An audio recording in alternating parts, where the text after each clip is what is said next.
आज हमारा police station आने का मतलब ये कि पिछले 23 तारीख से अमृतनगर कब्रिस्तान दरगाह ट्रस्ट को लेके हंगामा बरपा पड़ा है और जिसके कारण हमने पुलिस को सारी डिटेल बताई कि क्या वातावरण वहाँ पे चालू है।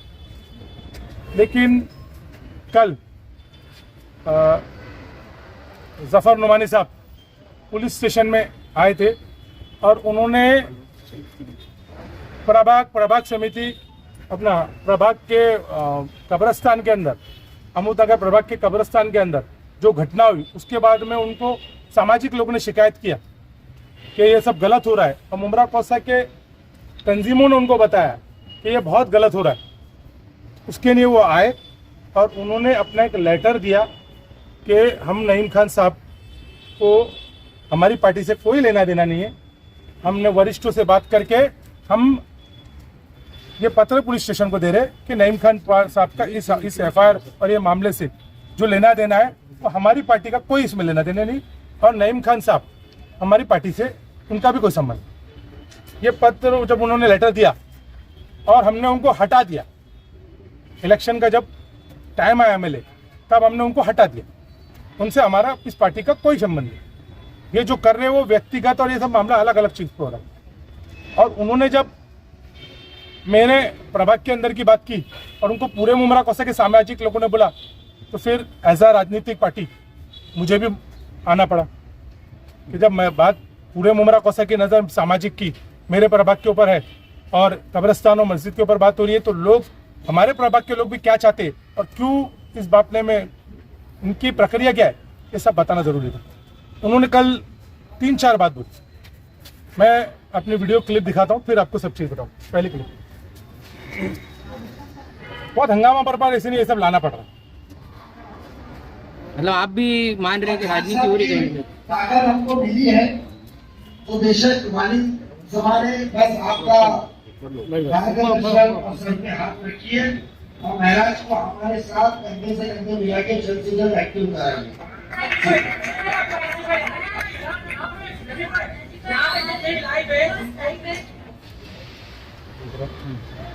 ये क्लिप दूसरा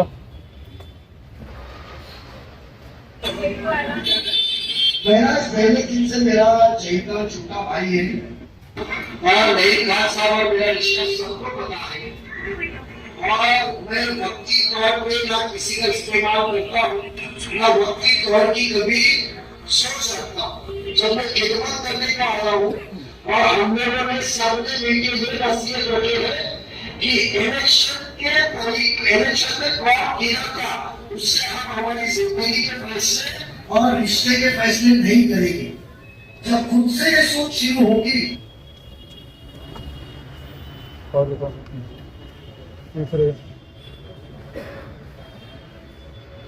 नजीब मुल्ला हमारे को फोन करके हमको गाइड करते हैं और पीछे से आप ये हरकतें करते हैं तो मेरा बोलने का मतलब परंपरा होती ये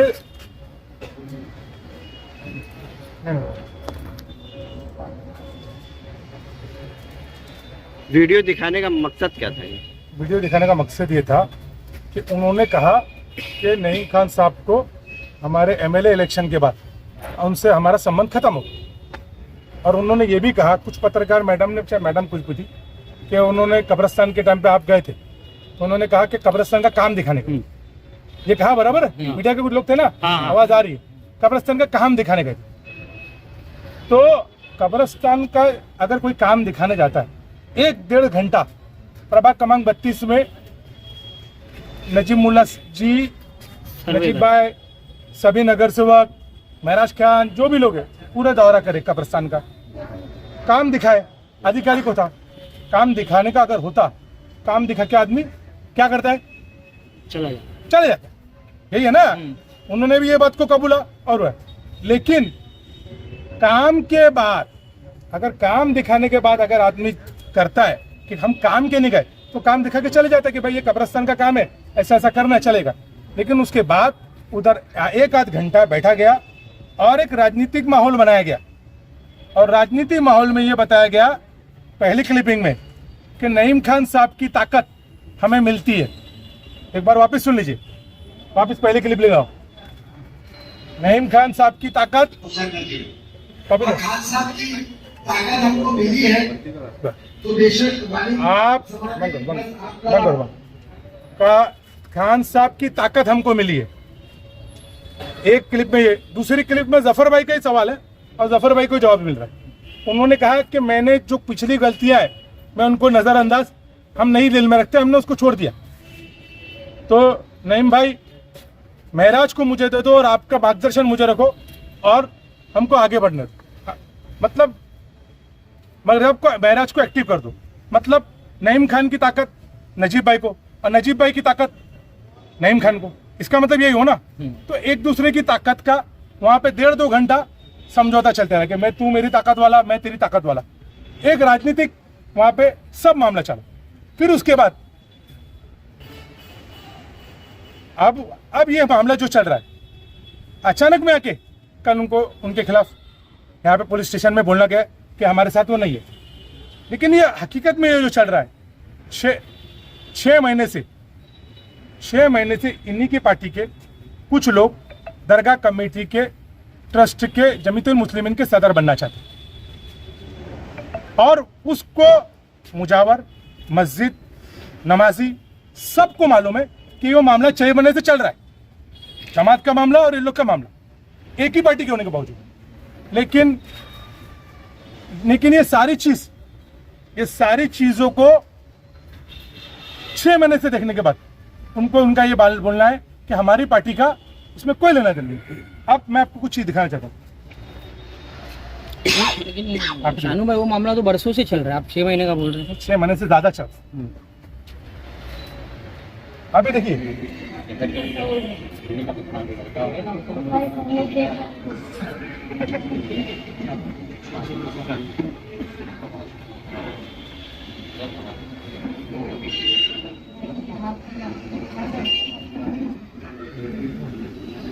वो देखो आपने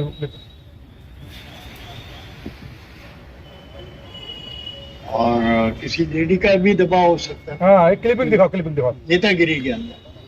हाँ, क्योंकि वो कुछ महिलाओं की भी ज्यादा करीब है और उसके कोई फर्क नहीं, लड़ेंगे। ये आप ही का सब महिलाओं के कुछ करीब है वो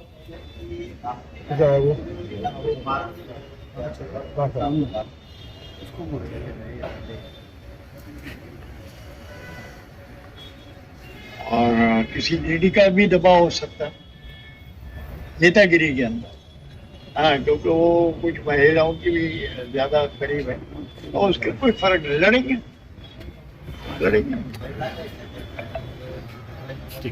अचानक में नईम खान साहब के ऊपर कल का कार्रवाई का मकसद ये था कि मुझे मालूम पड़ा मेरे सूत्रों से कि नईम खान साहब को दबाव डाला गया कि जो एक लेडी है जो नईम खान बोल रहे उसका एक समाज सेविका जो है उसके साथ जो रहना है, जो नईम खान अपने इंटरव्यू में बोल रहे, और उसका नाम बोलो आप। अगर हमको आपको हमारा साथ चाहिए तो उस लेडी का नाम बोलो, तब हम आपके साथ खड़े रहेंगे।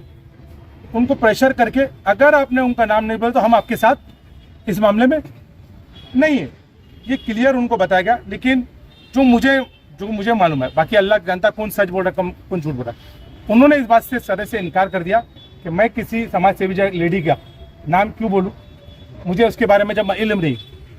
मतलब कि वो मैयत के जो घर वाले लेडीज जो करा रहे वो किसी समाज सेविका के कहने पे करा रहे। सब ये शिकायत जितनी चल रही है एक समाज सेविका है और वो एक राजनीतिक आदमी है, उनकी बेटी है, ये सारा मामला। और उनका नाम लो आप प्रेस कॉन्फ्रेंस करके, ऐसा उन पर दबाव डालने की कोशिश की जा रही है। मुझे मेरे लोगों से मालूम पड़ा, लेकिन उन्होंने साफ इस बात का इनकार कर दिया। तो अचानक में आके कल ये करना पड़ा कि या तो फिर हम आपका इस मामले में साथ नहीं देंगे। तो मेरा एकदम क्लियर कहना है, ये आप एक बात देखिए, इनका ये कहना है कि हमारा उनको सही कोई संबंध नहीं। नईम भाई का कह रहा है कि मैं पार्टी में आज भी हूँ, मुझे कोई शोकोट नोटिस नहीं मिला। ये उसी तरीके का शोकोस नोटिस और निकालने का मामला चल रहा है जो इनके एमएलए है ना, जगताप संग्राम जगताप, संग्राम जगताप उनको निकाल दिया, कुछ लोग बोलते हैं उनको निकाल दिया, सीक्रेट नोटिस। फिर नोटिस दिया, फिर बाद में वो कुछ बोलते हैं हिरवे साहब, फिर कुछ लोगों से मालूम पड़ता है मुसलमानों को हिरवे साहब बोलते, तो आज तक उनको निकाला नहीं। और इनका मैं आपके जरिए एक संदेश देना चाहूँ कि भाई अगर इस मामले को राजनीतिक अखाड़ा ना बने, मेरा एक ही बोलना है, आप जो है ना, आप अगर ये जो वीडियो दिखा रहे ना, बात करना, 2 घंटे के साथ घूमना, अगर आप चाहते मेरा जो मामला नईम भाई से अगर नजीब भाई बात करते तो ये मामला इतना तूल नहीं पकड़ता। ये मामला इतना तूल पकड़, ये जो रिश्ता दिखा रहा है, तो ये मामले को अगर ये मामले को वहीं रफा दफा कर दिया जाता और एक दूसरे पे इल्जाम नहीं किया जाता तो आज ये हालत नहीं होती। आप जानते हैं ना, कौसा जामा मस्जिद के ट्रस्ट के ऊपर इल्जाम लगाते मर्डर हो गया, एक 307 हो गया। हमारे इदारों के ऊपर बदनामी की जा रही है छोटे छोटे मामलों को लिए। शानू भाई, लेकिन अभी आप कह रहे मामला तूल नहीं पकड़ता, आप भी तो शहर के जिम्मेदार हैं, तो सबकी नजरें आपकी तरफ देख रही है कि आपने इस मामले में हस्तक्षेप करना चाहिए, इसको सुलझाना चाहिए। आप क्यों नहीं समझदारी से इसको सुलझाते? नहीं, देखिए एक बात बोलो, आपने बहुत अच्छी बात बोली। मैं ना, मुझे नासिर मेम साहब का फोन आया जुम्मा के दिन नमाज के वक्त कि शानू भाई इस मामले को आप देखिए, और इत्तेफाक से मेरी बड़ी मम्मी का इंतकाल हुआ था जुम्मा के दिन और मुझे जाना पड़ा मीरा रोड। नहीं तो मैं उस कब्रिस्तान में जो तफसीर की टाइम है ना 3 बजे, मैं उस जगह पे वहाँ मौजूद रहता, मैं उस तफसीर में मौजूद रहता, छुपता नहीं हूँ मैं, डंके की चोट पे वहाँ खड़े रहता। और आप बोल रहे हैं ना कि शानू भाई इस मामले को सुलझाना चाहिए था, कुछ लोग 2-4 लोग इस मामले को आपस में ये बैठे ना और ये सुलझे ना, ये राजनीति ही चलते रहे, ऐसा चाहते। शानू भाई, अगर ये सुलझा नहीं तो कब्र से मैयत निकालना पड़ेगी, इस तरह की बातें आ रही है। ये मामले को बैठने ही ना, नईम भाई किसी के साथ बैठे ना, उनके साथ आपस में समझौता ना हो, ये बैठे ही ना। ये काम इनकी पार्टी के वरिष्ठ लोगों का है, ये हमारा काम नहीं है। आपका बड़े लोगों का मामला है, आप अजीत दादा के पास बैठिए, आप वहां पे बैठ के आपस में समझौता करिए। ये शहर में ये सब क्यों तमाशा करना? आप एक जमात काम कर रही है, आप उस मामले को इन्वॉल्व करके राजनीतिक अखाड़ा बना रहे। आपके जमात को हमारे हाथ में चाहिए उस इख्तिलाफ की वजह से, शानू भाई जमात को हमारे हाथ में चाहिए, उस इख्तिलाफ को लेके इस मामले को इतना बड़ा कर रहे। नासिर मेम साहब, मैं डरे डंके को छोड़ ना, मैं किसी से घबराता नहीं। नासिर मेम साहब वाहिद आदमी है जो मुझे मालूमात के सकते, वो ये चाहते थे मामला खत्म हो जाए, लेकिन कुछ लोग उनको आपस में बैठने नहीं दिए ताकि एफआईआर होते जाए, कंटिन्यू मामला बढ़ते जाए। आपने बोला ना कि ये मामला कोर्ट कचहरी जाने चाहिए, ये कोर्ट कचहरी जाने तक ही के नहीं रुका है, कोर्ट कचहरी के जाने के लिए ही चाहते कि लोग कोर्ट कचहरी जा जाए। खड़ी गांव में खान कंपाउंड में जो बिल्डर लोग और मामला हुआ ना, खड़ी गांव में बिल्डर और जमीन मालिक की लड़ाई हुई। बिल्डरों को और जमीन मालिक को मैंने खुद उनसे बात किया हूँ, जब ये कोर्ट की कार्रवाई चल रही थी ना, उन लोगों का मामला था कि 17 बिल्डिंग को 25-25 लाख रुपए देना बोला गया था। कितना? 25 जमीन मालिक को, और एक नेता है, लीडर है, उनकी जमीन है वहां पे दीवा की, 25-25 लाख 17 बिल्डिंग वाले दे देते तो वो कोर्ट नहीं जाते, लेकिन बीच के लोगों ने उनको आपस में बैठने नहीं दिया और वो मामला चला गया कोर्ट। और कोर्ट में क्या बोला? इल्लीगल। यहाँ पे जो चल रहा है ना, वो इल्लीगल बोल रहा है, ये इल्लीगल बोल रहा है। तो जो भी इल्लीगल बोल रहा है कोई एक पक्ष जीत जाएगा, लेकिन हमारी कौम और हम हार जाएंगे। कोई एक पक्ष जीत जाएगा लेकिन हमारी कौम और हम हार जाएंगे। कोर्ट किसी की सुनाई नहीं करेगा, कुछ भी डिसीजन दे देगा। शानू भाई, एक आपसे भी वही सवाल है, क्या ये मुनासिब है कोर्ट जाना, फिर वो मैं इस बात से मुर्दे को उखाड़ना नहीं रखता हूँ। मैंने इसीलिए बोला कि आप अपने पक्ष के बड़े लीडरों के पास जाइए, मैं अपनी तरफ से इंशाल्लाह ताला सभी लोगों से, मेरे को कोई लोगों का फोन आया, मैंने हमेशा कोशिश किया हूँ और आप भी कोशिश की, हमको किसी की चाहिए नहीं क्रेडिट, आप अपने तौर पे भी कर लीजिए, लेकिन हमारे प्रभाग, हमारे मुमरा कौसा के शहर को इस तरीके से हुदम मचा के जो हुदम बढ़ा के रखा ना, ये ना किया जाए। इसको लोग बर्दाश्त नहीं कर रहे। सामाजिक लोग जैसे जफर भाई को कल बोल रहे सब, वैसे पूरे सामाजिक लोग मुझे भी बोल रहे कि इस चीजों को करा जाए। तो इसलिए लोगों को साफ साफ बताइए कि आपका क्या मामला था। आपके ही पार्टी के कुछ लोग जमात को हाथ में लेना देना चाहते, और ये सब राजनीतिक साजिश होना चाहिए। बड़ी साजिश करो, इसके अंदर ये सब चीज चल रही। शानू भाई, एक सवाल है कि नईम खान ने पहले FIR कराया, उसके बाद जिन लोगों पर FIR हुई है, नईम खान ने जिन लोगों पर FIR कराया, कैमरे पर तो ऐसे किसी ने नाम नहीं लिया है, लेकिन जो अंदरूनी चर्चा है उसमें ऐसा आपका नाम आ रहा है कि आप और नईम खान दोनों मिलकर जो है ये FIR दर्ज करवाए हैं, क्योंकि जो लेडी की मौत हुई है वो उनके परिवार की कोई लेडी जो है वो आपके यहाँ काम करती है। तो इस वजह से आप जो है वहाँ अमृतनगर कब्रिस्तान में उस लेडी की डेड बॉडी नहीं दफनवा सके, दूसरे पार्टी से जुड़े हुए लोगों ने डेड बॉडी को दफन करवा दिया। तो ऐसा कहा जा रहा है कि आप और नईम खान मिलकर ये FIR करवा रहे हैं। वैसा है ना कि नईम खान बहुत पुरानी महापौर है, उनको किसी की ज़रूरत नहीं, किसी की ज़रूरत नहीं।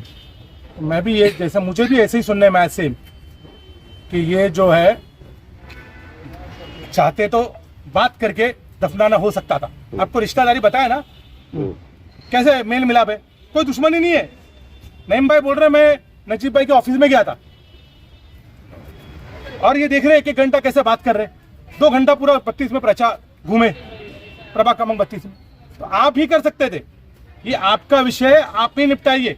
और अगर आपसे नहीं निपट रहा है तो शहर के दूसरे जिम्मेदारों को बोलिए। इसमें आरोप प्रत्यारोप करके कुछ फायदा नहीं है। आप एक बोल रहे हो वो समाज की, वो जो लड़की है ना, वो उनके साथ में, उनकी समाज सेविका उनके साथ नईम भाई काम करती थी, उसका प्रेस में नाम बोलो। जब नाम के सिलसिले शुरू होंगे बिना आरोप के, तो फिर वो दूर तक जाएंगे। एक आखिरी सवाल शानू भाई, कि जिस तरह से इसको खत्म करने के लिए सभी लोगों को बात करना चाहिए। जितने अच्छे लोग हैं जो ये मामले को नहीं चाहते, वो करना चाहिए। अगर दफनाने की मामले के ऊपर में ऐसी मामला होते रहे तो फिर ये कहाँ तक मामला जाएगा, इसको कंट्रोल नहीं कर सकते। आप देख रहे तौसा जामा मस्जिद का जो मामला है, न्यूज़ में देख रहे हैं ना, तौसा जामा मस्जिद के कब्रिस्तान में फ़ोन किए थे, तौसा ट्रस्ट के जो लोग हैं उन लोगों ने भी मना किया। नहीं, वो मना कर दिए। कौशल जमाना ट्रस्ट के उन लोग मना करेंगे ना। और विरोधी पक्ष तो ये कह रहा है कि कहीं भी कोई भी दफनाया जा सकता है, कब्र की जगह के लिए ऐसा क्यों किया जा रहा है? देखिए मेरी बात समझे, उनको ये जो लड़प्पन चालू है ना, ये राजनीतिक कर रहा है। आप समझिए, कोई किधर भी दफनाएगा, कौसा के गांव वालों के कब्रिस्तान है वो। उन्होंने अगर किसी की बोलने पे, रिक्वेस्ट करने पे दफना भी देते तो ठीक बात है, लेकिन उन्होंने एक निजाम चल रहा है सालों से कि 40 साल के कौसा कब्रिस्तान कौसा वालों के लिए, और मुमरा स्टेशन के लिए अमृतनगर कब्रिस्तान, और पूरे मुमरा कौसा का दफनाना है वो मित्तल कब्रिस्तान। इस निजाम को डिस्टर्ब करने के लिए राजनीतिक लोग करने जा रहा है। आप राउत फैमिली कौसा कब्रिस्तान चला रही है, राउत फैमिली कौसा कब्रिस्तान जमात की ट्रस्ट चला रही है, तो अच्छी बात है, उनको चलाने दो। उनका मामला, उनके मामले में हम क्यों राजनीति दखल कर रहे हैं? अगर हमको किसी की चीज को लग रहा है कुछ गलत मामला है, तो हम राउत फैमिली से रिक्वेस्ट करेंगे, हम नईम भाई से रिक्वेस्ट करेंगे, हम जमात के जो सदर है उनसे रिक्वेस्ट करेंगे। वो नहीं मानेंगे तो हम, अल्लाह जानता है, अल्लाह उस बात के गवाह है, हमारे पूरे खानदान, मेरा पूरा खानदान मित्तल कब्रिस्तान में दफन है। इसमें मित्तल, मेरे चाचा, मेरी सास, मेरी साली, पूरा, और खालिद मेरे वालिद और यहाँ पे दफन है, क्योंकि वो दामजी बिल्डिंग और अपना अपार्टमेंट के 50 साल 70 साल के रहवासी। शानू भाई, ये दोनों मामले में जो विवाद हुआ, तो इसमें क्या ट्रस्टी या फिर दूसरा पक्ष जो नईम खान के विरोध में, दोनों में कौन सही है कौन गलत है? एक बात आपको बता दूं, जिनके इधर इंतकाल हुआ वो फैमिली दुख में, और आज की डेट में दरगाह कब्रिस्तान के अंदर सबसे पहले लोगों का फोन क्या आता है मालूम है? क्या आता है? हमको अमृतनगर दरगाह कब्रिस्तान में दफना दीजिए। क्या आता है?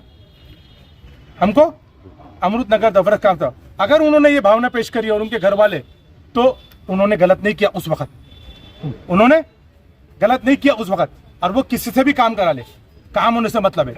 लोग हमारे पास आते और उसके बाद शिवसेना शाखे के बाद जाके काम करते। लाड़की बहन का फॉर्म शिवसेना शाखे में लोगों ने दिया, काम कराने के ऊपर रहते, काम कराते हो, हर आदमी के पक्ष के बाद काम देते हैं। किसी और से काम करा लो, किसी और से काम करा लो। जितने लोग नजीब भाई के पार्टी के अंदर है, उसमें से आधे काम लोग मुझसे कराते हैं और अवार्ड सबसे कराते हैं। अवार्ड सब की जितनी पार्टी के लोग हैं, उसमें से आधे काम लोग नजीब भाई से कराते और उनके कॉर्पोरेटर से कराते। तो काम कोई किसी का भी कराए, उससे फर्क नहीं पड़ता, काम लोगों के होना चाहिए। लेकिन उस सेंटिमेंट्स को, उस भावना को उस टाइम पे हमको किस तरीके से टैकल करना चाहिए, नहीं बता रहा हूँ मैं आपको। मैं ये पूछ रहा हूँ, नईम खान अपने जगह पे सही है या जो दूसरे पक्ष है वो अपने जगह पे जवाब दिया। उस वक्त उन्होंने जो उनकी भावना थी कि हमको दरगाह कब्रिस्तान में दफनाया जाए, वो उनकी भावना सही थी। और नईम खान जमात का जो मामला था कि ये मामला हम कौसा वालों के यहाँ नहीं दफनाते, कौसा वाले कौसा में दफनाते, ये जमात का स्टैंड आज से नहीं 50 साल से। चलो, जो आपने जो लेटर दिया क्या लिखे उसके अंदर? इसमें ये लिखा है कि ये दोनों ही एक ही पक्ष के लोग हैं। जफर नुमानी साहब आए थे, उन्होंने इन्फॉर्मेशन दिया, लेकिन ये दोनों ही एक पक्ष के लोग हैं। एक वाइस प्रेसिडेंट है और एक अध्यक्ष, और इनके आपस के 2 गुट है, और इनके ही गुट के लोग जमात के ट्रस्ट को अपने कब्जे में लेना चाहते, अपने उनका सदर बनना चाहते। इसको लेके वहाँ पे धार्मिक भावना दुखाई जा रही है। यानी आपका कहने का मतलब ये है कि ट्रस्ट बनने का मुद्दा है और एक ट्रस्ट नहीं, ट्रस्ट हमें चाहिए। ट्रस्ट को में कब्जा करने का ट्रस्ट हमें चाहिए, ये मुद्दा ही है। आप समझिए, चेयरमैनशिप को लेकर मेरी बात समझिए, ये 6 महीने से चल रहा है, ये 6 महीने से चल रहा है। अभी 50 साल में ऐसा कभी हुआ है कि आपने, आप बोलिए ना, मैं शानू भाई, बहुत सारे लोग हैं, बहुत सारे मामलात लोग हैं, कहीं भी कोई भी कुछ भी कर सकता है, कुछ भी कर सकते हैं। अगर ऐसे ही मामला रहा तो कौसा कब्रिस्तान का निजाम, लोग बोल रहे हैं, इन्होंने भी, पत्रकार ने बहुत अच्छा सवाल की कि लोग बोल रहे हैं कि तीनों कब्रिस्तान में कहीं भी दफना सकते हैं। अरे वो बेचारे कौसा कब्रिस्तान वाले अपना निजाम चला रहे, राउत फैमिली, गांव वालों, उनको चलाने दो। अगर जमात मुस्लिमीन अपना निजाम चला रही है, उनको चलाने दो। कोई अपनी भावना पेश करता है, लोग चाहते हैं मैं मदीने में दफन हूं, लोग चाहते हैं कि मैं जन्नतुल बकी में दफन हूं, उनकी भावना है। अगर अल्लाह ने उनकी मट्टी लिखी है तो जमीतुल मुस्लिमीन मदीने में दफन हो। कहीं ना कहीं ये जो निधियाँ आ रही है, निधिया के चलते ये अपना ट्रस्ट बनाना चाह रहे हैं। ये मामला जो है ना, ये ट्रस्ट का मामला चल रहा है, और इसके अंदर में मामला दोनों ही एक ही पक्ष के लोग हैं, इसीलिए ये मामला गड़बड़ हो गया। शानू भाई, आपका जो अमन कॉम्प्लेक्स वो शिवाजी नगर में आता है कि कौसा में आता है? ऐसा है ना कि खड़ी मशीन रोड की मैयत जो है वो कौसा में आती है, और शिवाजी नगर जहाँ पे आधार कार्ड लिखा रहेगा उस पे अमृत नगर शिवाजी नगर लिखे रहेगा। अमन कॉम्प्लेक्स कहाँ आता है? मैंने उनका आधार कार्ड, मुझे इस बात के बारे में मालूमात नहीं है। शिवाजी नगर कई जगहों पे शिवाजी नगर को अमृत नगर कहा गया है, और अगर खड़ी मशीन लिखा गया है तो खड़ी मशीन ही कहा गया है। लेकिन मैंने उनका ये डॉक्यूमेंट्स के बारे में सुना कि उन्होंने कहा कि उनके सारे डॉक्यूमेंट्स को अमृत नगर लिखा था। बराबर, ये बात होंगे, अमृत नगर लिखा। तो अमृत नगर अगर लिखा था तो फिर ये बहुत बड़ी बात नहीं थी, ये बात के सुलझा दिया जा सकता था। छोटी सी मिस्टेक, छोटी सी मामला था, बात को सुलझा के दिया सकता था। और इस बात को लेके जो भी पक्ष के लोग हैं वो जाते और बड़े लोगों से बात करते। हम अपने बड़े लोगों से बात करने में कोई छोटा नहीं होता है। जमात के कोई भी लोग, और कौसा जमात हो, कौसा ट्रस्ट हो, और अमृत नगर जमीतुल मुस्लिम हो या मुमरा की जमात के ट्रस्ट हो, हम उनको ट्रस्टियों को कोई भी जाके समझाएगा, 4 लोग जिम्मेदार बात करेंगे तो ये बात मानते हैं लोग। शानू भाई, आरोप प्रत्यारोप का दौर कब तक चलेगा?